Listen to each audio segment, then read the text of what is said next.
नमस्कार, स्वागत है आप सभी का। तो जैसा कि आप जानते हैं राजस्थान का करंट अफेयर्स हम पढ़ रहे हैं। पिछली क्लास में हमने खेल एवं खिलाड़ियों के बारे में चर्चा की, काफ़ी इंपॉर्टेंट वो क्लास थी। क्लास के लास्ट में मैंने आपको बताया कि आप अपने एक शॉर्ट नोट्स बना लें, जिसमें एक पेज पर आप एक टेबल की फॉर्मेट में बना लें, एक तरफ खेल लिख लें, फिर उनका कौन सा खिलाड़ी वो उससे संबंधित है। खेल एवं खिलाड़ी कई बार यही क्वेश्चन पूछ लिया जाता है, RS प्रीलिम्स में पूछा भी गया है। फिर लिख लें कि वो कौन से टूर्नामेंट में उन्होंने पार्टिसिपेट किया, जैसे टोक्यो ओलंपिक में या पैरालंपिक में या किसी वर्ल्ड कप में या एशियन गेम में या कॉमनवेल्थ में, इस तरह कौन से टूर्नामेंट में पार्टिसिपेट किया, क्या उनका स्कोर रहा, कौन सा उन्होंने पदक जीता, राजस्थान में वो कहाँ से संबंधित हैं, और जो बहुत खास खिलाड़ी हैं जैसे अवनी लेखरा वगैरह जिन्होंने गोल्ड जीता है तो उनके कोच कौन है। तो ऐसी खास चीज़ें आप एक टेबल के फॉर्मेट में बना लें, जिससे आपको याद करने में आसानी रहेगी और जब एग्जाम का टाइम आएगा तब रिवीजन काफ़ी आपका ईजी हो जाएगा। तो जो जनवरी से मार्च 2022 तक के खेल एवं खिलाड़ी जो इम्पोर्टेंट रहे थे वो हम कल की क्लास में डिस्कस कर चुके हैं। अब आज की क्लास में हम देखने वाले हैं, ये भी काफ़ी इंपॉर्टेंट क्लास है। इंपॉर्टेंट इसलिए है क्योंकि इसमें हम डिस्कस करने वाले हैं बजट 2022-23। कौन सा बजट है? तो ये राजस्थान का बजट है। तो राज्य बजट जो 2022-23 में प्रस्तुत किया गया उसमें क्या खास चीज़ें हैं, इसमें हमको एक से ज़्यादा क्लासेज लगेंगी। काफ़ी चीज़ें हम आज डिस्कस कर लेंगे, इसके बाद अगली क्लास में भी कुछ चीज़ें कंटिन्यू करेंगे। तो जैसे बजट में क्या क्या नई घोषणाएं हुई, कोई नई नीतियाँ आई या नई योजनाएँ आई या कहीं कोई नए सेंटर का उद्घाटन किया, कोई स्थापना होने वाली है, इस तरह की जो चीज़ें हैं उनको लेकर आज की क्लास रहने वाली है। शुरुआत करते हैं क्वेश्चन के साथ। तो सबसे पहला क्वेश्चन क्या है? राज्य का पहला कृषि बजट कब प्रस्तुत किया गया? तो सिंपल सा फैक्चुअल क्वेश्चन पूछा है, पहला कृषि बजट कब प्रस्तुत किया गया। तो जो चार ऑप्शन दिए गए हैं, इन चारों ऑप्शन में कुछ ना कुछ ऐसी घटना है जो बजट से संबंधित है। तो यहाँ राजस्थान की बात हो रही है, तो इसका आंसर है वर्ष 2022-23। तो 2022-23 है, इसमें कौन सा बजट आया? पहला, इसमें आया कृषि बजट। लेकिन 2021-22 में राजस्थान का कौन सा पहला बजट आया? तो वो आया पहला पेपरलेस। पेपरलेस बजट से क्या मतलब है? इससे मतलब ये है, जब बजट भाषण में मुख्यमंत्री ने बजट भाषण दिया था तो उन्होंने कोई पेपर की फॉर्मेट में नहीं, मतलब डॉक्यूमेंट्स लेके नहीं गए थे, बल्कि टैबलेट के थ्रू एक तरह से टेक्निक का यूज किया। डिजिटल इंडिया जैसा चल रहा था कोरोना के टाइम पे, पेपर वगैरह का जो यूज कम था। तो भारत का भी पेपरलेस कब आया? 2021-22 में। और राजस्थान का भी पहला पेपरलेस बजट कब आया? 2021-22 में। 2012-13 में भी राजस्थान में बजट से संबंधित एक महत्वपूर्ण घटना है और इसको कहा जाता है पहला जेंडर बजट। राजस्थान का पहला जेंडर बजट।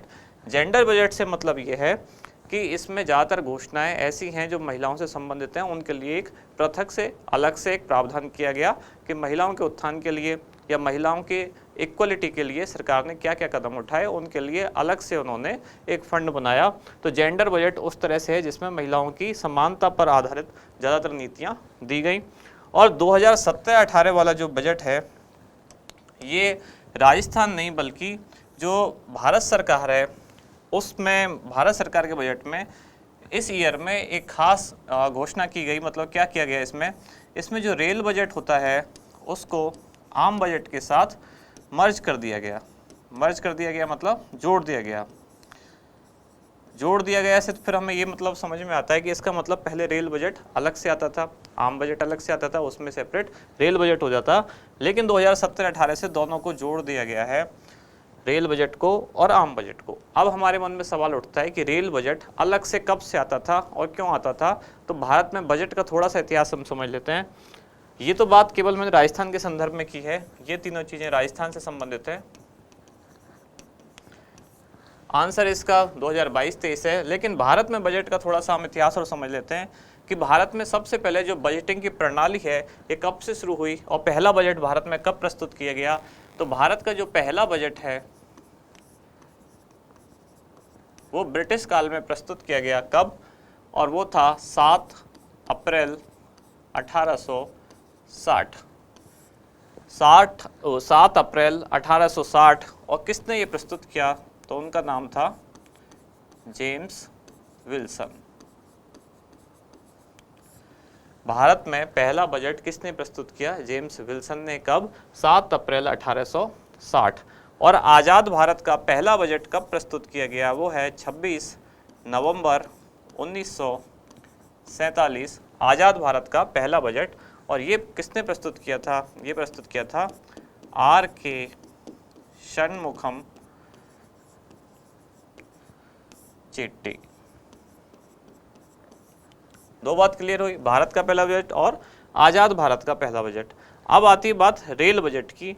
तो 1920 में एक समिति बनाई गई जिस समिति का नाम था एक्वर्थ समिति, और एक्वर्थ समिति ने ये सिफारिश की थी कि जो रेल बजट है वो अलग से प्रस्तुत किया जाए, क्योंकि ब्रिटिश भारत के टाइम पे, मतलब जो 1857 की क्रांति हुई और भारत में जब रेल उसके बाद आनी शुरू हुई, तो लगभग 1859-60 के आसपास अंग्रेज़ों ने अपने फ़ायदे के लिए, कच्चा माल ढोने के लिए, ट्रांसपोर्ट के लिए, इन सब के लिए भारत में रेल का उन्होंने इंट्रोडक्शन कराया, भारत में रेल लाए, और रेल से ही उनकी अर्थव्यवस्था चलती थी। एक तरह से बहुत ज़्यादा जो उनका लोड था वो भारत के रेलवे पर ही डिपेंड था। तो इतना ही बजट, इतना भारत का पूरा बजट बनता था, उसमें रेलवे पर जो उनको, रेलवे से जो राजस्व प्राप्ति होती थी वो काफ़ी ज़्यादा थी। इसलिए 1920 में जो एक्वर्थ समिति थी, उन्होंने ये सिफारिश की थी कि अलग से ही एक रेल बजट प्रस्तुत किया जाना चाहिए, और इस सिफारिश को मान लिया गया, और 1924 से रेल बजट जो है वो अलग से प्रस्तुत किया जाने लगा। 1924 से लगातार ऐसा चलता आ रहा था, आज़ादी के बाद भी रेल बजट लगातार अलग से ही प्रस्तुत होता आ रहा था। और ये कब तक चलता रहा? ये चलता रहा 2016 तक, यानी कि 92 साल तक ऐसा चलता रहा, और 2017 में जाके इसको समाप्त कर दिया गया, और 2017-18 के बजट को रेल बजट और आम बजट को जोड़कर प्रस्तुत किया गया। तो ये तीनों ऑप्शन राजस्थान से संबंधित है। ये चौथी मैंने जानकारी भारत के जो बजट है उसकी थोड़ी सी इतिहास के बारे में आपको बताई, और रेल बजट को आम बजट से कब अलग किया गया और कब जोड़ा गया, दोनों बातें मैंने बताई। 1924 से रेल बजट अलग है, और 2017-18 से रेल बजट भारत के साथ में है। इसके अलावा एक चीज़ और छोटी सी है कि अब बजट प्रस्तुत किया जाता है सुबह 11 बजे। पहले ये प्रस्तुत किया जाता कब? शाम को 5 बजे।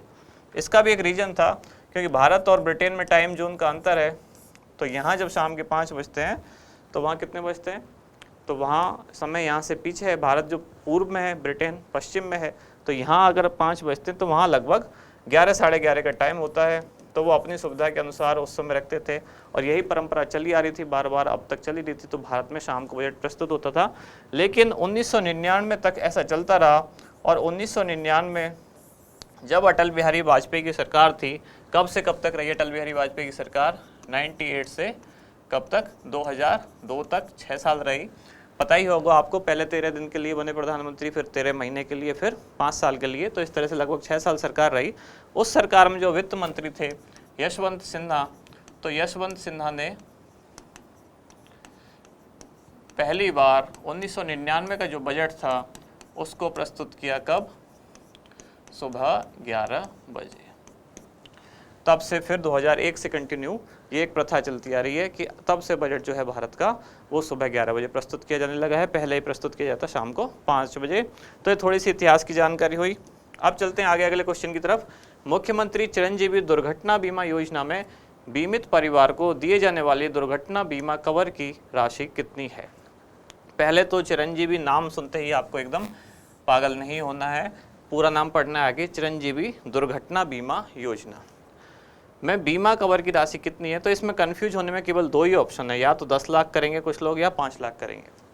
तो एक बार हम पहले बीमा कवर जो है, चिरंजीवी जो योजना है, उसमें 3 अलग अलग नाम से चिरंजीवी योजना है, उन तीनों को जान लेते हैं, फिर इसका उत्तर ढूंढेंगे। चिरंजीवी नाम से पहली है जो सबसे पुरानी है या सबसे पॉपुलर जो है सरकार की, वो है चिरंजीवी स्वास्थ्य बीमा योजना। दूसरी है चिरंजीवी जीवन रक्षक योजना, और तीसरी है जो हमारा क्वेश्चन है वो है चिरंजीवी दुर्घटना बीमा योजना। अगर आप लोग सुजस वाली क्लास देख रहे हैं तो आपको पता होगा, उसमें मैं तीनों योजनाएं कई बार डिस्कस की हैं। जो लोग नहीं देख रहे हैं, अगर कोई बात नहीं, अगर आप नहीं भी देखना चाहते हैं तो आप 21 अगस्त वाली जो PDF है टेलीग्राम चैनल पे है हमारे, कलाम RS अकेडमी वाले चैनल पर भी है और कलाम अकेडमी वाले चैनल पर भी है। तो वहाँ से एक बार आप ये PDF जरूर देखें। कौन सी? 21 अगस्त वाली। उसमें आपको चिरंजीवी दुर्घटना बीमा योजना डिटेल में मिलेगी, तो वहाँ से भी एक बार आप जरूर पढ़ें। शॉर्ट में यहाँ बता देता हूँ तीनों योजनाओं का कंपेरिजन, कि जो चिरंजीवी स्वास्थ्य बीमा योजना है ये क्या करती है? ये एक बीमा कवर देती है, ये एक हेल्थ इंश्योरेंस देती है। दुर्घटना बीमा योजना क्या है? दुर्घटना की स्थिति में हेल्थ इंश्योरेंस देती है। दुर्घटना बीमा योजना दुर्घटना की स्थिति में बीमा कवर देती है, और जीवन रक्षक योजना कोई बीमा नहीं देती है। ये उन लोगों के लिए, अगर कोई व्यक्ति दुर्घटना में शिकार हो जाता है तो दूसरा व्यक्ति उसको फटाफट अगले 1 घंटे के अंदर अगर अस्पताल पहुंच जाता है, उसके जीवन की रक्षा करता है, तो सरकार उसको प्रोत्साहन के रूप में 5,000 रुपये देती है, इनामी राशि। खास चीज़ें क्या हैं, ये कब शुरू हुई है, कौन से बजट में इसकी घोषणा की गई थी? तो जब बजट आया राजस्थान का, आप भी इन तीनों योजनाओं को एक पेज पर कंपैरेटिव रूप से एक टेबल बना के लिख लें। कुछ चीज़ें मैं यहाँ लिख दूंगा, बाकी कुछ आप पुरानी वीडियोस देखकर, सुजस वाली वीडियो देख के, या आपका और कोई भी सोर्स हो तो वहाँ से भी लिख सकते हैं। जैसे ये आई जब चिरंजीवी स्वास्थ्य बीमा योजना, ये आई थी कब? बजट 2021-22 में। 21-22 में इसकी घोषणा की गई थी। चिरंजीवी जीवन रक्षक जो योजना आई, ये भी इसी बजट में आई, चिरंजीवी जीवन रक्षक, बजट 2021-22 में। और चिरंजीवी दुर्घटना बीमा जो योजना आई, ये इसके 1 साल बाद आई, यानी कि अभी का जो बजट आया है चिरंजीवी दुर्घटना बीमा योजना, उसमें घोषित की गई थी बजट 2022-23 में। ये इस बजट में घोषित की गई थी। और ये कब से लागू हुई? तो लागू होने की डेट इंपॉर्टेंट है, ये लागू हुई 1 मई 2021 से। बजट कब आया था? बजट आया था 21 वाला बजट आया था 24 फरवरी को, और 22 वाला बजट आया था 23 फरवरी को, और ये 1 मई 2022 से लागू की गई। जीवन रक्षक योजना जो है, ये कब लागू की गई? अच्छा, पहले इसको देख लेते हैं। दुर्घटना बीमा इसके जस्ट 1 साल बाद, यानी कि 1 मई 2022 को इसके 1 साल बाद के बजट में प्रस्तुत की गई, और इसके 1 साल बाद ही लागू की गई 1 मई 2022 को। कौन सी? दुर्घटना बीमा योजना। अब रह गई जीवन रक्षक योजना, ये कब लागू हुई? तो इसमें 2 डेट हैं। कौन कौन सी? 22 जून, एक डेट है 22 जून, और दूसरी डेट है 6 सितंबर। ये क्या है? 6 सितंबर से तो ये पूरे राजस्थान में, मतलब पूरे प्रदेश में लागू कर दी गई। कौन सा 6 सितंबर 2022। और जो ये 22 जून 2022 है, इससे ये योजना पायलट प्रोजेक्ट में चलाई गई। मतलब एक तरह से इसका ट्रायल रन किया गया। कब? 22 जून 2022 को, और पूरे प्रदेश में लागू कर दी गई कब? 6 सितंबर 2022 को। तो तुलनात्मक रूप से आपको शायद समझने में आसानी हो रही होगी। ये जो योजना है, इसको कौन सा विभाग देखता है? तो राजस्थान सरकार का चिकित्सा एवं स्वास्थ्य विभाग।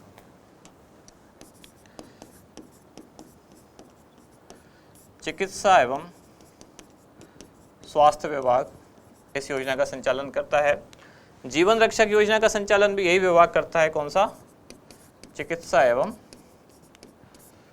स्वास्थ्य विभाग। और दुर्घटना बीमा योजना में बीमा कवर कौन प्रदान करता है? तो ये है राज्य बीमा एवं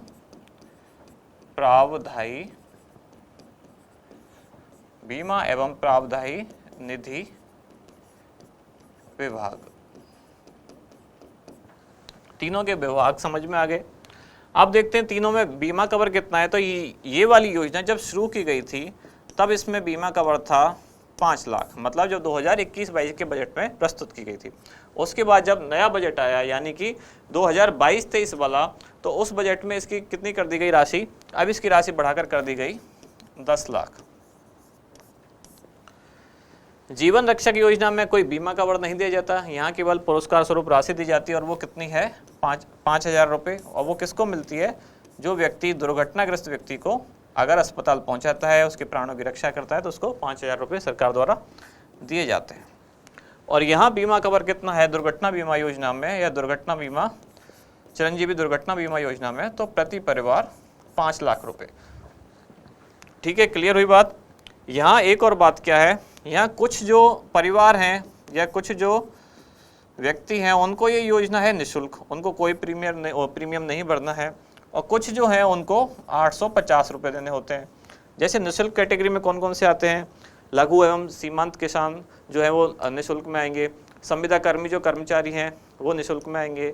कोविड पीड़ित परिवार हैं जो, या निसहाय लोग हैं, वो आएंगे निःशुल्क में।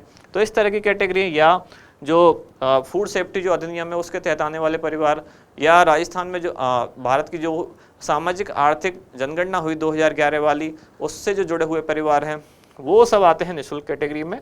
और उसके अलावा जो बचे वो 850 रुपये वार्षिक देकर इस योजना से जुड़ सकते हैं। तो ये जो 850 रुपये है ये इसका 50% है, बाकी का जो 50% है वो राज्य सरकार वहन करती है। दुर्घटना बीमा योजना में वो सभी परिवार जो चिरंजीवी स्वास्थ्य योजना के तहत नामांकित हैं या रजिस्टर्ड हैं, वो अपने आप ही इसके पात्र हो जाते हैं किस योजना के, दुर्घटना बीमा योजना के।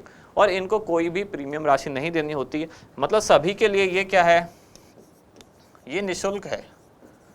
लेकिन कोई भी चीज़ एक्चुअल में निःशुल्क तो होती नहीं है, तो इसका जो प्रीमियम है वो कौन भरता है, राज्य सरकार भरती है। और वो प्रीमियम राशि कितनी होती है, तो राज्य सरकार जो स्वयं वहन करती है वो राशि है 1000 रुपये। इस चीज़ में थोड़ा सा आपको अलर्ट रहना है, मतलब इसमें आपको मिस्टेक नहीं करनी है कि जो लाभार्थी है उसके लिए योजना निःशुल्क है, लेकिन राज्य सरकार स्वयं वहन करती है 1000 रुपये वार्षिक प्रीमियम राशि इसकी। यहाँ 5000 रुपये इनाम के रूप में दिए जाते हैं, और यहाँ कुछ लोगों के लिए निःशुल्क है और कुछ लोगों के लिए 850 रुपये वार्षिक प्रीमियम देना होता है। और बाकी का जो प्रीमियम राशि है ये 50% है टोटल प्रीमियम राशि का, और इसका जो बाकी का आधा है वो कौन वहन करता है, राज्य सरकार। तो जो इनकी मोटी मोटी चीज़ें वो मैंने यहाँ लिख दी हैं, डिटेल में मैंने सुजिस वाली क्लास में बहुत बार डिस्कस की है, आप चाहें तो वीडियो देख लें, और आप अगर चाहें तो PDF डाउनलोड करके PDF पढ़ सकते हैं। अब एक बार इसका आंसर देख लेते हैं। तो फिर क्या हुआ आंसर इसका, दुर्घटना बीमा योजना के तहत तो बीमित परिवार को कितने बीमा कवर दिया जाएगा, इसका उत्तर होगा क्या, 5 लाख रुपए। अब इस दुर्घटना में भी कई तरह की दुर्घटना शामिल है, जैसे कि, और इसमें जो राशि दी जाएगी वो 5 लाख तक दी जाएगी। इसमें भी 3 कैटेगरी हैं, या तो 5 लाख या 3 लाख या फिर 1.5 लाख।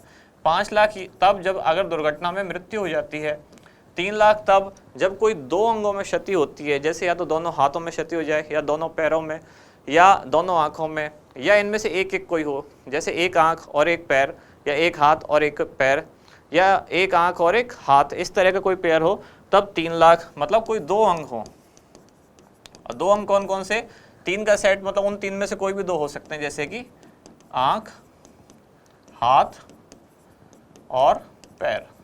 ये उस PDF में डिटेल में है, आप एक बार जरूर देखें। 21/8 वाली जो सुजस की PDF है, वीडियो देखेंगे तो बहुत अच्छा है, बाकी PDF देखना चाहें तो जो आप देख लें। और 1.5 लाख तब जब कोई एक अंग उनका क्षतिग्रस्त हो, तब 1.5 लाख रुपए दिए जाएंगे। इसी तरह इसमें 7 दुर्घटनाएं शामिल हैं, वो 7 दुर्घटना भी वहाँ डिटेल में लिखी हुई हैं। कौन कौन सी 7 दुर्घटनाएं, जैसे ऊंचाई से गिरने पर हुई दुर्घटना, या फिर मकान के ढहने के कारण हुई दुर्घटना, या फिर आग में जलने से हुई दुर्घटना, डूबने से हुई दुर्घटना, बिजली गिरने से कारण हुई दुर्घटना, या रासायनिक द्रव्यों के छिड़काव से कोई दुर्घटनाग्रस्त हुआ व्यक्ति। तो इस तरह से 7 वो दुर्घटनाएं हैं। और इसमें जो पहला क्लेम दिया गया है इस योजना के तहत, वो किसको दिया गया, वो जोधपुर निवासी एक परिवार को दिया गया।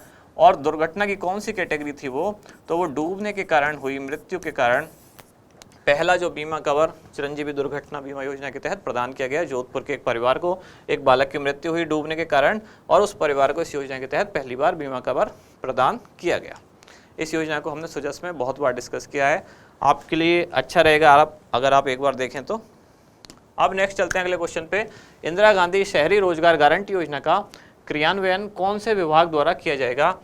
ये सारी नई योजना है जो बजट में प्रस्तुत की गई, उन्हीं को मैं यहाँ डिस्कस कर रहा हूँ। जैसे ये योजना इंदिरा गांधी शहरी रोजगार गारंटी योजना, इसकी भी घोषणा कब की गई, घोषणा की गई थी कब, बजट, राज्य बजट मतलब राजस्थान 2022-23 में इसमें घोषणा की गई थी। लेकिन योजना लागू कब हुई, योजना लागू हुई मतलब शुरू कब हुई, तो वो हुई 9 सितंबर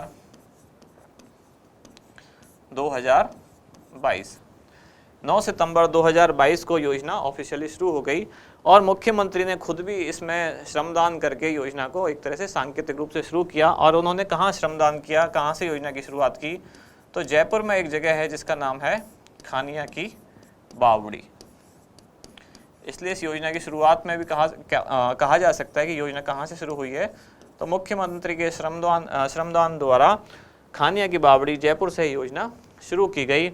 अब पूछा गया है कि योजना का क्रियान्वयन कौन से विभाग द्वारा किया जाता है, तो वो विभाग है स्वायत्त शासन विभाग।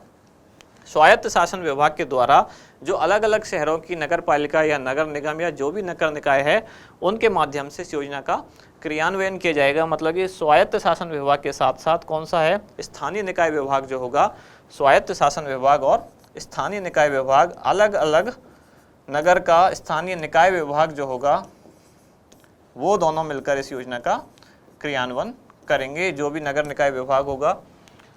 योजना क्या है, तो जैसे कि जो मनरेगा योजना है, महात्मा गांधी नरेगा योजना, वो योजना प्रदान करती है ग्रामीण व्यक्तियों को ग्रामीण क्षेत्रों में रोजगार की गारंटी। ये योजना प्रदान करती है शहरी क्षेत्रों में रोजगार की गारंटी। तो जो नरेगा योजना थी जिसको हम मनरेगा कहते हैं, उसमें रोजगार की जो दिवस थे, कितने दिन की रोजगार की गारंटी थी, तो शुरू की गई थी जब राजस्थान में तो 100 दिन की गारंटी थी। अब उसमें बजट में 25 दिन और बढ़ा के नरेगा योजना के तहत 125 दिन की रोजगार की गारंटी है मनरेगा। जबकि इंदिरा गांधी शहरी रोजगार गारंटी योजना के तहत कितने दिन, तो इस योजना के तहत 100 दिन रोजगार की गारंटी। और रोजगार मांगने के यानी कि आवेदन करने के कितने दिन बाद उनको रोजगार मिलेगा, तो आवेदन करने के 15 दिन के अंदर उनको रोजगार दिए जाने की गारंटी है। ये योजना जो मनरेगा है इसको ग्रामीण विकास विभाग संचालित करता है भारत सरकार का, जबकि इंदिरा गांधी शहरी रोजगार गारंटी योजना जो है इसको स्वायत्त शासन विभाग राजस्थान सरकार का संचालित करता है। यह योजना केवल राजस्थान के लिए है और नरेगा अखिल भारतीय योजना है, पूरे भारत के लिए है। 15 दिन दोनों के लिए कॉमन है। 15 दिन में आवेदन के 15 दिन बाद में रोजगार देना जरूरी है, इसमें भी और इसमें भी। राजस्थान में अब नरेगा के तहत कितने दिन का रोजगार दिया जाता है, तो 125 दिन का। शुरू हुई 9 सितंबर 2022 से खानिया की बावड़ी जयपुर से। अब इसमें एक और चीज़ रह गई और वो छोटी सी चीज़ ये है कि इसमें 2 तरह के कार्य हैं। एक हो गए सामान्य कार्य और एक हो गए विशेष कुछ तकनीकी कार्य। मतलब किस तरह के कार्य करवाए जाएंगे, इनको रोजगार जो दिया जाएगा तो वो किस तरह के कार्य में दिया जाएगा। सामान्य कार्य मतलब सिंपल कोई श्रमदान कहीं है, मान लीजिए कोई जल स्रोत है उसकी साफ सफाई करना, कहीं गड्ढे खोदना, इस तरह के सामान्य कार्य हैं। तकनीकी कार्य में कोई टेक्निकल एक्सपर्ट का काम है। तो जो सामान्य कार्य है इस तरह के कार्य में श्रम अनुपात सामग्री ये कितनी होगी, मतलब श्रमिकों को जो दिया जाएगा उन पे जो खर्च किया जाएगा वो लागत कितनी होगी, और सामग्री लाने के लिए जो खर्च किया जाएगा वो लागत कितनी होगी। तो सामान्य कार्य में जैसा आपको पता है वहाँ मजदूरी में पैसा ज़्यादा खर्च होता है, जहाँ लेबर वर्क ज़्यादा हो तो मजदूरी में ज़्यादा पैसा खर्च होगा। तो सामान्य कार्य में कुल लागत का 75% जाएगा श्रम में और 25% जाएगा सामग्री में। ये श्रम लागत या इसकी जो टोटल लागत है उसका अनुपात ऐसे होगा, एक होगा सामान्य जिसमें 75% श्रम में और सामग्री में 25%। विशेष तकनीकी कार्य अगर है तो इसमें उसका अपोजिट होगा। जब तकनीकी कार्य हो तो वहाँ जो श्रमिक की लागत है वो कम हो जाती है और सामग्री में लगने वाली लागत बढ़ जाती है। जैसे कि एक उदाहरण मैं अगर आपको दूं कि अगर मान लो हमको 10 बाई 10 का कोई गड्ढा खोदना है तो उसमें अगर हम श्रमिक लगाएं तो 10 श्रमिकों को 10 फावड़े चाहिए केवल, तो सामग्री केवल 10 फावड़े लगे, लेकिन जो 10 श्रमिक हैं उनकी मजदूरी काफ़ी ज़्यादा होगी। वही काम अगर एक मशीन के द्वारा यानी कि जेसीबी के द्वारा किया जाए तो वहाँ सामग्री क्या हो, एक जेसीबी मशीन, तो उसकी लागत बहुत ज़्यादा होगी, और जबकि वहाँ श्रमिक कौन है, केवल उसका जो ऑपरेटर है मशीन का केवल वो, तो उसकी लागत होगी कम। तो इसी तरह जो तकनीकी कार्य होंगे वहाँ श्रम की लागत कम होगी, तो वहाँ इसका होगा अनुपात 25:75। क्लियर हुई बात, ये चीज़ें पूछी जा सकती हैं। तो इसकी खास सारी चीज़ें मैंने यहाँ डिस्कस कर दी हैं। बाकी मैं बार बार कहता हूँ सारी योजनाएं हम सुजस में हर दिन पढ़ रहे हैं और एकदम अपडेट होकर पढ़ रहे हैं, क्योंकि 9 सितंबर को शुरू हुई है, तो आप वो भी साथ के साथ देखते रहें। 10 मिनट की क्लास होती है। अगला है बजट 2022-23 में घोषित राजस्थान स्टेट स्पोर्ट्स इंस्टीट्यूट की स्थापना कहाँ की जाएगी। कौन सा institute? Rajasthan state sports institute, Tonk, Jodhpur, Bharatpur या उदयपुर। क्या है इसका उत्तर? इसका आंसर है जोधपुर। टोंक में भी एक तरह का एक स्टेडियम बनाया जाएगा और उसका नाम क्या है? Multipurpose indoor stadium. ये इस तरह के क्वेश्चन सिंपल वाले जो एग्जाम है उनमें पूछे जा सकते हैं। जैसे ऐसे पूछे भी जाते हैं, फिनटेक पार्क कहाँ बनाया जाएगा, पूछा गया था आरएस में प्रीलिम्स में, तो कहाँ था वो? जोधपुर आंसर था। या कौन सी चीज़ जो कहाँ बनाई जा रही है, और घोषणाएं जो नई हुई हैं, नए बजट में जो घोषणाएं हुई हैं वो पूछी जा सकती हैं। इस बार खेल ज़्यादा चर्चा में है तो हो सकता है ये स्टेडियम पूछे जा सकें। तो मल्टीपर्पज़ इंडोर स्टेडियम कहाँ बनाया जाएगा? वो टोंक में बनेगा। राजस्थान स्टेट स्पोर्ट्स इंस्टीट्यूट ये कहाँ बनेगा? जोधपुर में। भरतपुर में भी एक स्टेडियम बन रहा है, वो किस चीज़ के लिए बन रहा है? वो है कुश्ती के लिए और कबड्डी के लिए। इस तरह का एक स्टेडियम बनाने की घोषणा की गई है। और उदयपुर में क्या बनेगा? तो उदयपुर और उदयपुर के साथ साथ जयपुर का जो एसएमएस स्टेडियम है, सवाई मानसिंह स्टेडियम, इन दोनों में बनाया जाएगा एक सिंथेटिक, आर्टिफिशियल जिसे कह सकते हैं हम, सिंथेटिक एथलेटिक ट्रैक। जो एथलेटिक्स से जुड़े हुए गेम हैं उनके लिए एक ट्रैक का निर्माण किया जाएगा, आर्टिफिशियल सिंथेटिक एथलेटिक ट्रैक। कहां? जयपुर में और उदयपुर में। तो ये घोषणाएं की गई बजट में खेल से संबंधित। अब चलते हैं आगे अगले क्वेश्चन की तरफ। अगला प्रश्न है, राज्य बजट 2022-23 में प्रस्तावित स्टेट रोड सेफ्टी इंस्टीट्यूट की स्थापना कहाँ की जाएगी? तो ऑप्शन क्या क्या है आपके? जयपुर, तारानगर, चूरू, अजमेर या जोधपुर। क्या होगा इसका उत्तर? State road safety institute, Jaipur, Taranagar, Churu, Ajmer या जोधपुर। इसका उत्तर है जयपुर। जयपुर में अभी कहाँ? तो जिसको कहते हैं शॉर्ट में HCM, रीपा। इसका मतलब क्या है? Harishchandra Mathur Rajasthan state institute of public administration. तो यहाँ इसकी स्थापना की जाएगी स्टेट रोड सेफ्टी इंस्टीट्यूट की। तारानगर चूरू में क्या बनाया जाएगा? यहाँ बनाया जाएगा एक आयुर्वेद कॉलेज और साथ ही एक आयुर्वेद नर्सिंग कॉलेज भी बनाया जाएगा। वो कहाँ बनाया जाएगा? भरतपुर में आयुर्वेद नर्सिंग कॉलेज, ये कहाँ बनेगा? भरतपुर। ये जो स्टेट रोड सेफ्टी इंस्टीट्यूट है, ये किसके तहत बनाया जाएगा? सरकार ने इस बार घोषणा की थी कि एक रोड सेफ्टी एक्ट भी लाया जाएगा, रोड सेफ्टी अधिनियम लाया जाएगा, रोड सेफ्टी एक्ट। उसी के तहत बनाई जाएगी एक पब्लिक ट्रांसपोर्ट पॉलिसी भी बनाई जाएगी, पब्लिक ट्रांसपोर्ट अथॉरिटी बनाई जाएगी। इसके तहत क्या बनाया जाएगा? Rajasthan public transport authority. तो ये सारी चीज़ें आपको याद रखनी है कि इनकी कब घोषणा की गई थी। तो जयपुर में Harishchandra Mathur Rajasthan institute of public administration, उसमें इसकी स्थापना की जाएगी स्टेट रोड सेफ्टी इंस्टीट्यूट की। और इसके साथ साथ और क्या घोषणा की गई इस बजट में कि एक रोड सेफ्टी एक्ट लाया जाएगा और राजस्थान पब्लिक ट्रांसपोर्ट अथॉरिटी की स्थापना की जाएगी। तारानगर चूरू में आयुर्वेद कॉलेज बनाया जाएगा और आयुर्वेद नर्सिंग कॉलेज बनाया जाएगा भरतपुर में। अब चलते हैं आगे अगले क्वेश्चन की तरफ। अगला प्रश्न है, राज्य बजट 2022-23 में घोषित संस्थान तथा संबंधित स्थान के संबंध में निम्नलिखित में से कौन सा एक विकल्प सम्मिलित नहीं है? तो जैसा आप देख रहे हैं आज की क्लास में ज़्यादातर हम क्या चीज़ें डिस्कस कर रहे हैं कि इस बजट में कौन सी जगह पर कौन सा संस्थान बनाने की घोषणा की गई है। इसी तरह के ज़्यादातर क्वेश्चन आज है। इसके बाद आगे कुछ और चीज़ें हैं जो हम कल की वीडियो में डिस्कस करेंगे, मतलब जो नेक्स्ट क्लास होगी बजट को लेकर। आज ऐसी चीज़ें जो हैं वो डायरेक्टली पूछी जाती है कि ये संस्थान कहाँ बनेगा, या वो कोई ऐसा कुछ नया कोई सेंटर है तो इसकी स्थापना कहाँ की जाएगी। तो इसमें मैच द कॉलम में आपको ये बताना है कि कौन सा सेट है जो सही नहीं है। पहला है जोधपुर में centre of excellence and research, Barmer में PIR, जयपुर में ई-वेस्ट रिसाइकिल पार्क और उदयपुर में centre of excellence for apiculture यानी कि मधुमक्खी पालन। तो यही इसका आंसर है, ये सही नहीं है। कहने का मतलब ये इससे मैच नहीं है। ये कहाँ बनाया जाएगा? जो centre of excellence for apiculture, ये बनाया जाएगा भरतपुर में।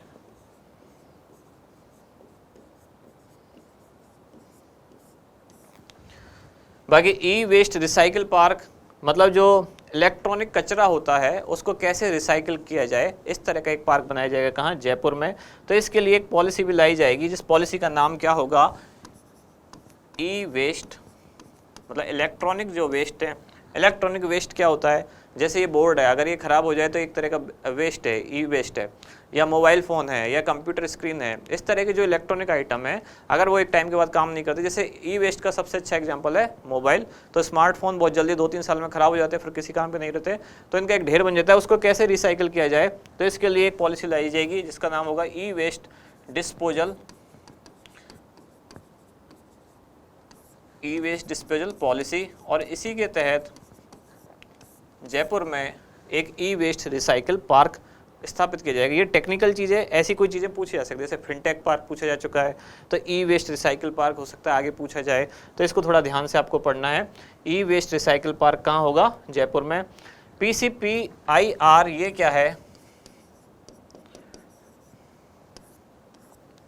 ये petroleum chemical and petrochemical investment region, ये कहाँ बनेगा, पचपदरा, बाड़मेर की कौन सी जगह, पचपदरा में।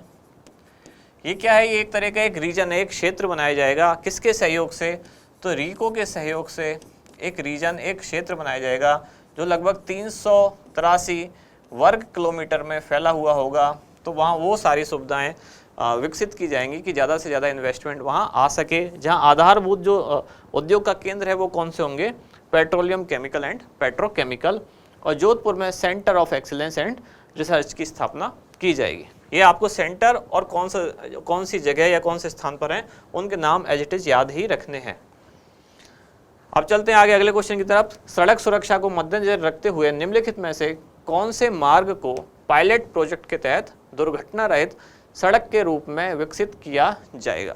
4 ऑप्शन क्या क्या है, शाहजहांपुर से अजमेर, बर बिलाड़ा जोधपुर, सीकर से बीकानेर, या उपयुक्त सभी, चारों मतलब, तीनों मतलब। तो क्या है इसका उत्तर, इसका उत्तर है उपयुक्त सभी। तो इस तरह के भी क्वेश्चन पूछे गए हैं जिसमें जो कॉरिडोर हैं अलग अलग तरह के, जैसे दिल्ली मुंबई कॉरिडोर कहाँ से कहाँ जाएगा, या कौन सा जो जिला है उसके रास्ते में पड़ेगा या नहीं पड़ेगा। तो हो सकता है इस तरह का भी पूछा जाए कि ये एक पायलट प्रोजेक्ट बनाया जा रहा है जिसमें ऐसी सड़क बनाई जा रही है जिसमें दुर्घटना की संभावना बिल्कुल ना के बराबर हो, वही इसको नाम दिया गया है दुर्घटना रहित क्षेत्र। पायलट प्रोजेक्ट मतलब ट्रायल के रूप में कहाँ कहाँ बनाया जा रहा है, तो शाहजहांपुर से अजमेर, ये कौन सा है, ये नेशनल हाईवे यानी कि NH48 और NH448 इन दोनों पर है ये। दूसरा बर बिलाड़ा जोधपुर, तीसरा है सीकर से बीकानेर। तो सीकर से बीकानेर वाला जो है वो है ये है NH11, और ये शायद है बर बिलाड़ा जोधपुर, ये है शायद है NH25, इसमें मैं श्योर नहीं हूँ, आप एक बार जरूर चेक कर लें। ये शायद NH25 है, सीकर से बीकानेर है NH11। तो ये कंप्लीट हुआ क्वेश्चन। अब चलते हैं अगले क्वेश्चन की तरफ। बर बिलाड़ा जोधपुर, ठीक है, ये NH25 ही है, और सीकर से बीकानेर है NH11, और दूसरा एक और है NH52। ये दोनों कौन से हैं, तो इन तीनों नेशनल हाईवे पर ये प्रोजेक्ट काम करेगा। इस पायलट प्रोजेक्ट को शुरू किया गया है जहां ये चेक किया जाएगा, मतलब ऐसी सड़क बनाई जाएगी पहले जिसमें दुर्घटना की संभावना ना के बराबर हो। अब चलते हैं आगे अगले क्वेश्चन की तरफ। अगला क्वेश्चन है, पैरा खिलाड़ियों हेतु आवासीय पैरा खेल अकेडमी की स्थापना कहाँ की जाएगी। कौन सी अकेडमी की, आवासीय पैरा खेल अकेडमी, मतलब ऐसी अकेडमी जहाँ खिलाड़ी वहाँ रह सकें और अपनी तैयारी कर सकें। इस अकेडमी में क्या क्या होगा, मतलब उनको तकनीकी प्रशिक्षण दिया जाएगा, उच्च तकनीकी प्रशिक्षण, साथ ही अच्छे उनको उपकरण मिलेंगे वर्ल्ड क्लास जो होंगे, साथ ही सुविधाएं भी वर्ल्ड क्लास दी जाएंगी। तो इस तरह की 2 अकेडमी बनाई जा रही है राजस्थान में, यानी कि घोषणा की गई बजट 2022-23 में, और कौन कौन सी वो हैं, जयपुर और जोधपुर, और दोनों का बजट निर्धारित किया गया है 20-20 करोड़ रुपए। 20-20 करोड़ रुपए के बजट से 2 अकेडमी बनाई जा रही है। पैरा अकेडमी मतलब पैरा जो खिलाड़ी हैं या दिव्यांग जो खिलाड़ी हैं उनके लिए। साथ ही एक और घोषणा की गई है पैरा खिलाड़ियों के लिए, ओलंपिक में अगर वो मेडल लाते हैं, ओलंपिक वालों के लिए पहले से थी लेकिन पैरा खिलाड़ियों के लिए घोषणा की गई, अगर वो पैरालंपिक में पदक जीत कर लाते हैं तो सरकार उनके लिए क्या देगी, सरकार देगी 25 बीघा कृषि भूमि। तो जितने भी खिलाड़ी हैं उनकी नाम तो आपको अलग याद रखनी है कि अगर पदक जीतते आते हैं तब कितना मिलता है, ओलंपिक में जीतते हैं तो कितने रुपए मिलेंगे, या एशियन गेम में जीतना है तो कितने मिलेंगे, या कॉमनवेल्थ में जीतेंगे तो कितने मिलेंगे। लेकिन यहाँ बजट में ये घोषणा ये की गई कि ओलंपिक में अगर जो जीतते हैं उनके लिए तो पहले से थी ये, लेकिन पैरालंपिक में भी जो खिलाड़ी पदक जीत के लाते हैं तो राज्य सरकार उनको 25 बीघा कृषि भूमि भी पुरस्कार स्वरूप देगी। अगला क्वेश्चन क्या है, राज्य बजट 2022-23 में घोषित डब्ल्यू हब का उद्देश्य क्या है। डब्ल्यू से आपको समझ में आ रहा होगा, ये तो शायद वुमन है। अब देखते हैं इसका उद्देश्य क्या है। आप चारों ऑप्शन ही ऐसे हैं जो महिलाओं से रिलेटेड है। एग्जाम में कई बार ऐसा भी होता है कि अगर आपको ये समझ में आए कि डब्ल्यू मतलब यहाँ डब्ल्यू फॉर वुमन है और हो सकता है बाकी के जो ऑप्शन है उनमें महिलाओं वाली चीज़ें ना हो, तो आप आइडेंटिफाई कर सकते हैं। लेकिन यहाँ सारे ऑप्शन ऐसे हैं जहाँ महिलाओं से संबंधित है। जैसे पहला ऑप्शन क्या है, महिला शिक्षा हेतु संस्थान खोलना, डब्ल्यू हब। दूसरा है महिला उद्यमिता को बढ़ावा देना। तीसरा है महिला सुरक्षा हेतु साइबर सेल बनाना। और चौथा है खेलों में महिलाओं की भागीदारी बढ़ाना। तो इसका आंसर क्या है, महिला उद्यमिता को बढ़ावा देना, मतलब उद्योग, स्टार्टअप या सर्विस, इस तरह की चीज़ों में वो ज़्यादा से ज़्यादा पार्टिसिपेट कर सकें। तो ये जो सेंटर बनाया जाएगा डब्ल्यू हब, ये दरअसल किसी दूसरे सेंटर के अंतर्गत है। और वो कौन सा है, तो सरकार ने इस बजट में घोषणा की कि सर्विस के लिए, सर्विस सेक्टर मतलब सेवा क्षेत्र के लिए या एमएसएमई के लिए, और उसके साथ ही नए जो स्टार्टअप होंगे,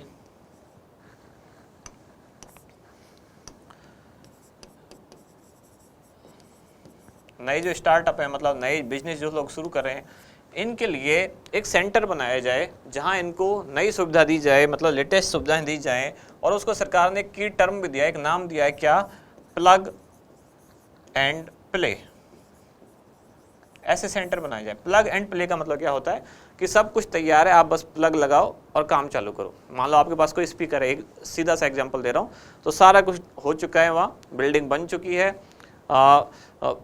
जो बिजली कनेक्शन वगैरह हैं वो सब ले चुके हैं, आधारभूत सुविधाएं सारे आ चुकी हैं। आपके पास जो भी आपके इलेक्ट्रॉनिक आइटम है, या जैसे कंप्यूटर है, आप अगर बिजनेस शुरू कर रहे हो तो सीधा आपको प्लग लगाना है और प्ले करना है। ऐसे ही यहाँ ये है कि सरकार ऐसे सेंटर बना रही है जहाँ सारी आधारभूत सुविधाएं हैं, आपको बस आना है और सीधा अपना बिजनेस शुरू करना है। उसी अवधारणा को या उसी विचार को नाम दिया गया क्या, प्लग एंड प्ले। तो इसकी सुविधा के साथ एक सेंटर बनाया जाएगा, और ये 3 सेंटर बनाए जाएंगे बेसिकली राजस्थान में। कहाँ कहाँ, तो वो बनाए जाएंगे कहाँ कहाँ, जयपुर और Jodhpur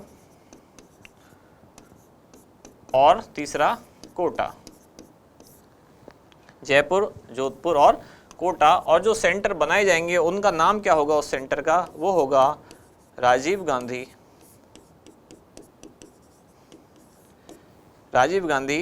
centre of service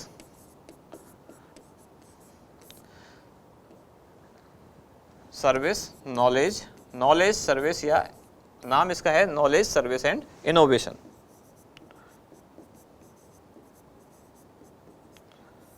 Rajiv Gandhi centre of knowledge पहले है, सर्विस बाद में है, मैंने बाई मिस्टेक से लिख दिया है। तो Rajiv Gandhi centre of knowledge service and innovation, इस तरह के 3 सेंटर बनाए जाएंगे। और प्रत्येक का जो बजट होगा वो क्या होगा, 200 करोड़ रुपए। 200 करोड़ रुपए के 3 ऐसे सेंटर बनाए जाएंगे। तो 200 मैंने एक ही बार लिखा है, हर एक सेंटर का बजट होगा 200 करोड़ रुपए। और उसी 200 करोड़ रुपए वाला जो ये Rajiv Gandhi knowledge service and innovation centre है, इसी सेंटर के अंतर्गत महिलाओं के लिए पृथक से स्थान बनाया जाएगा। उसी को नाम दिया जाएगा क्या, डब्ल्यू हब। ये केवल महिलाओं के लिए होगा। किस सेंटर के अंदर होगा, इसी सेंटर के अंदर, Rajiv Gandhi knowledge service and innovation centre के अंदर। मैं इसको ठीक कर ही देता हूँ, राजीव गांधी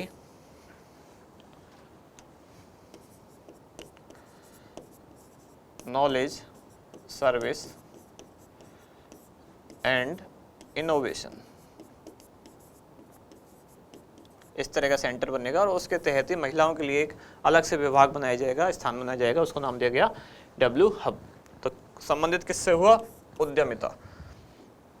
नेक्स्ट क्वेश्चन क्या है, राज्य बजट 2022-23 में पालनहार योजना के तहत 0 से 6 आयु वर्ग के बच्चों को दी जाने वाली राशि कितनी कर दी गई है।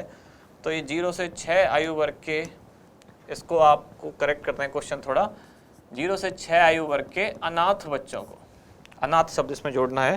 तो 0 से 6 आयु वर्ग के अनाथ बच्चों को प्रोत्साहन राशि कितनी कर दी गई है, 500 रुपये, 1000 रुपये, 1500 रुपये या 2500 रुपये। तो ये राशि पहले कितनी थी, पहले 2 कैटेगरी थी, 0 से 6 500 और 6 से 18 वर्ष के जो बच्चे थे उनके लिए 1500।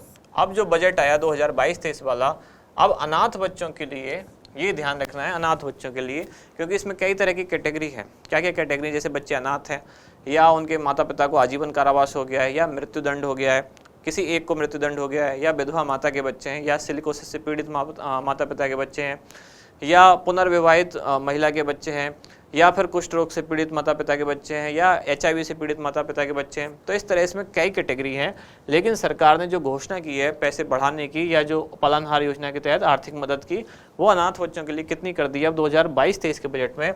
जो 0 से 6 आयु वर्ग के हैं उनके लिए कर दी है 500 से बढ़ाकर 1500, और 6 से 18 आयु वर्ग के जो हैं उनके लिए कर दी है अब 1500 से बढ़ाकर 2500। कहने का मतलब दोनों के लिए 1,000 रुपये अब बढ़ा दिए हैं। और ये कितने कर दिए हैं? ये बढ़ा के प्रति माह, वार्षिक नहीं बल्कि प्रति माह, दोनों में पहले भी प्रति माह ही था, अब भी प्रति माह ही है। तो इनको क्या है, उत्तर क्या होगा? 1500 रुपये प्रति माह कर दिया गया है 0 से 6 के लिए। और अगर ऑप्शन में क्वेश्चन में होता 6 से 18 वर्ष के लिए, तो उत्तर क्या हो जाता? 2500 रुपये। पालनहार योजना कौन से विभाग द्वारा संचालित है? तो विभाग का नाम भी पूछा जाता है, वो विभाग है सामाजिक न्याय एवं अधिकारिता। सामाजिक न्याय एवं अधिकारिता विभाग राजस्थान सरकार का जो योजना संचालित करता है। इसमें क्या होता है, कोई माता पिता के किसी बच्चे के गुजर गए, अनाथ बच्चे हैं, या उनको न्यायालय द्वारा मृत्युदंड दे दिया गया, या आजीवन कारावास दे दिया गया, या कोई ऐसी बीमारी हो गई जैसे कुष्ठ रोग हो गया, HIV हो गया, सिलिकोसिस है, या विधवा माता के बच्चे हैं, इस तरह के, या माता जिसका मतलब विधवा का पुनर्विवाह हो गया उसके कुछ बच्चे हैं। तो इस तरह की जो कैटेगरी है, सरकार ऐसे बच्चों को आर्थिक मदद देगी, और उन्हीं का ही जो परिवार का कोई सदस्य होगा दूसरा, उसको उसका पालनहार नियुक्त करेगी। मान लीजिए किसी बच्चे के माता पिता नहीं है, तो परिवार का जो दूसरा सदस्य है, हो सकता है उसके चाचा हो, मामा हो, ताऊ जी हो, ऐसे कोई सदस्य हो, उनका उसको पालनहार नियुक्त करके और बच्चों को प्रति माह इतने रुपए की आर्थिक मदद दी जाएगी। यही पालनहार योजना है। सो जिस पे हमने खूब डिस्कस की है। अब ये तो हुई पुरानी क्लास, मतलब पुरानी क्या, ये तो आज वाली क्लास हुई। अब एक बार डिस्कस कर लेते हैं हम पुरानी क्लास। इससे पहले जो थी, पहला क्वेश्चन था उसमें टोक्यो पैरालंपिक में कहाँ से पदक विजेता रहे सुंदर सिंह गुर्जर का संबंध राजस्थान के किस जिले से है? तो इसका उत्तर क्या था? करौली। आंसर था इसका करौली। और इसका खेल क्या था? जैसे मैंने बताया था शुरू में कि जो भी खेल या खिलाड़ी हैं उनका हमें क्या क्या सीखना है। पहले ये देखना है कि खेल कौन सा है, खिलाड़ी कौन सा है, जिला कौन सा है, कौन से इवेंट में पार्टिसिपेट किया, पदक कौन सा जीता, अवार्ड कौन सा जीता, और स्कोर क्या रहा। सारे खेल वाले जो क्वेश्चन होंगे उनको हमें इन सारे पैरामीटर्स को ध्यान में रखते हुए पढ़ना है। तो स्कोर इनका क्या रहा? इनका स्कोर मैंने यहाँ लिखा 64.01। कौन सा अवार्ड इनको मिला? तो अर्जुन अवार्ड मिला 2019 का। कैटेगरी क्या है, इवेंट कौन सा है? तो F46। और इनका खेल कौन सा है? तो वो है पैरा जेवलिन थ्रो। कहाँ के रहने वाले हैं? करौली के। और मेडल जीता टोक्यो पैरालंपिक में कहाँ से। अब चलते हैं अगले क्वेश्चन की तरफ। अगला क्वेश्चन क्या है? टोक्यो पैरालंपिक में स्वर्ण पदक विजेता रहे कृष्णा नागर ने कौन सी स्पर्धा में उपलब्धि हासिल की? Para badminton. इसका आंसर था इन्हीं को मेजर ध्यानचंद खेल रत्न अवार्ड भी मिला। रहने वाले कहाँ के हैं? जयपुर के। और अवार्ड कब मिला? 2021 में। यही मैंने एक और बात कही थी कि इनके साथ ही और कौन है जिनको ये अवार्ड मिला है, खेल रत्न अवार्ड? तो वो थी अवनी लेखरा।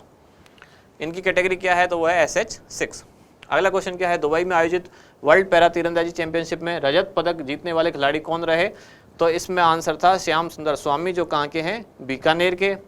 मैंने यहाँ वो कैटेगरी लिखी है जिन्होंने राजस्थान के खिलाड़ी और जिन्होंने टोक्यो ओलंपिक या पैरालंपिक में पार्टिसिपेट किया। तो 4 तो ये हैं जिन्होंने पदक जीते। इसके अलावा 4 के नाम यहाँ लिखे हुए हैं, और 2 और बचे कौन कौन? भावना जाट और अपूर्वी चंदेला। अब आगे चलते हैं अगले क्वेश्चन की तरफ। टोक्यो ओलंपिक की प्रतिभागी भावना जाट का संबंध किस खेल से है? तो रेस वॉक। ये 20 किलोमीटर रेस वॉक की खिलाड़ी रही। इन्होंने पदक तो नहीं जीता, लेकिन इन्होंने इसमें 32वीं 22nd रैंक इन्होंने इसमें हासिल की। आगे चलते हैं अगला क्वेश्चन। भारतीय महिला हॉकी टीम की सदस्य जिन्हें the great wall of India भी कहा जाता है, तो सविता पूनिया गोलकीपर हैं। इनके 2 राज्य एक तरह से कह सकते हैं।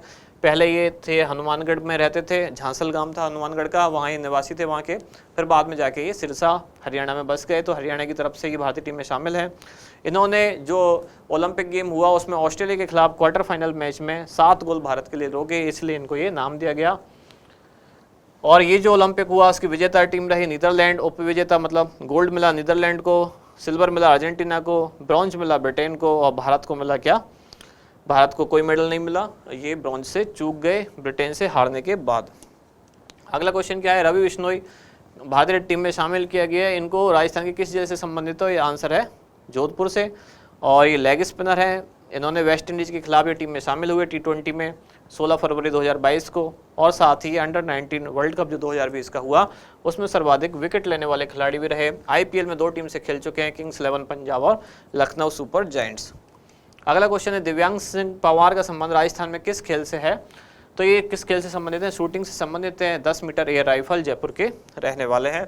अगला क्वेश्चन था अवनी लेखरा ने टोक्यो पैरालंपिक में किन प्रतियोगिताओं में क्रम से स्वर्ण और कांस्य पदक प्राप्त किए? तो स्वर्ण जीता 10 मीटर एयर राइफल में और कांस्य जीता 50 मीटर एयर राइफल 3 पोजीशन में। इन पर ये क्वेश्चन पूछा गया था फर्स्ट ग्रेड में कि जो फ्रांस में आयोजित वर्ल्ड कप हुआ, पैरा वर्ल्ड कप, उसमें इन्होंने कितना स्कोर किया? तो 50 मीटर में कितना था इनका? 458.3 और 50 मीटर में ही इनका टोक्यो पैरालंपिक में कितना था? तो 445.9 और यहाँ टोक्यो पैरालंपिक में गोल्ड जीता इन्होंने 10 मीटर में, तब स्कोर कितना था? 249.6 और ये जो नीचे लिखा हुआ है ये फ्रांस वाला वर्ल्ड कप का है, ये यहाँ इन्होंने गोल्ड जीता, ये कितना था? 250.6। कोच इनके 2 हैं, पुराने कोच हैं चंद्रशेखर, अब हैं इनके राकेश मानपत। खेल रत्न अवार्ड 2021 दिया गया, जयपुर की रहने वाली हैं और पद्मश्री 2022 भी इनको दिया गया। इनके साथ 2 और खिलाड़ी हैं, खिलाड़ी ने 2 और व्यक्ति हैं राजस्थान के जिनको पद्मश्री मिला। कौन कौन? चंद्र प्रकाश द्विवेदी और उनके साथ रामदयाल शर्मा। अब चलते हैं आगे अगले क्वेश्चन की तरफ। अगला क्वेश्चन था तुर्की के इस्तांबुल में आयोजित एशियन पावर लिफ्टिंग चैंपियनशिप 2021 में स्वर्ण पदक जीतने वाले गौरव साहू ने यह उपलब्धि किस वर्ग में हासिल की? तो 53 किलोग्राम जूनियर भार वर्ग में उपलब्धि हासिल की। 362 केजी 62.5 केजी इन्होंने वजन उठाया। उदयपुर के रहने वाले हैं। इस प्रतियोगिता में इन्होंने 3 कुल स्वर्ण जीते। लास्ट क्वेश्चन क्या था? निम्नलिखित में से कौन सा खिलाड़ी टोक्यो ओलंपिक या पैरा ओलंपिक का प्रतिभागी नहीं है? तो ये सिंपल क्वेश्चन है, अभी हमने सारे प्रतिभागी देख लिए। इसका आंसर था रजत चौहान, जो नेशनल रैंकिंग तीरंदाजी में इन्होंने पार्टिसिपेट किया। हैदराबाद की जो कंपाउंड स्पर्धा थी उसमें इन्होंने प्रथम स्थान हासिल किया। और किसको हराया? महाराष्ट्र के प्रथमेश को हराया। तो ये कंप्लीट हुई दोनों क्लास। पहली क्लास में हमने बजट से संबंधित कुछ चीज़ें पढ़ी और इसमें जो स्पोर्ट्स वाली थी वो हमने रिवाइज की। बजट में अभी और भी कई सारी जानकारियाँ हैं, तो कुछ क्लासेज जो होंगी अगली, हो सकता है 1 या 2 क्लास बजट के बारे में अभी और चलेंगी। और उसके बाद इसमें केवल एक चीज़ और रह जाएगी, वो है राजस्थान की वन स्थिति रिपोर्ट। तो लगभग 2 या 3 क्लास में हमारे जो ये जनवरी से मार्च वाला जो पोर्शन है मैगजीन का, वो अब कंप्लीट होने पर है। अगली 2-3 क्लास में ये समाप्त हो जाएगा। तो ठीक है, अब मिलते हैं अगली क्लास में अगली न्यूज़ के साथ। धन्यवाद।